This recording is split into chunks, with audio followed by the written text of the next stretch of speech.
Vieš, čo robí rieka múdrejšie ako 99% ľudí?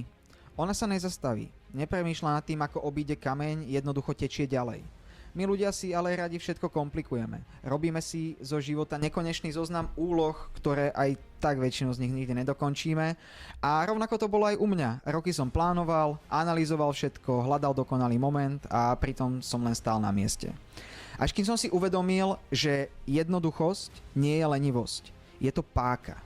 A keď budeš aj ty ako rieka, odstrániš zbytočné zákruty, prestaneš bojovať s každým kameňom, zrazu pôjdeš dopredu rýchlejšie než kedykoľvek predtým. Preto sa každý deň spýtaj sám seba túto otázku. Aký je najjednoduchší krok, ktorý ma posunie ďalej k môjmu cieľu? A urob len ten, všetko ostatné je len hluk a šum. Ja tomu hovorím princíp rieky. Rob všetko najjednoduchšie, ako sa dá. Daj mi vedieť do komentárov, čo si o tom myslíš a pre viac takýchto videí sleduj môj profil.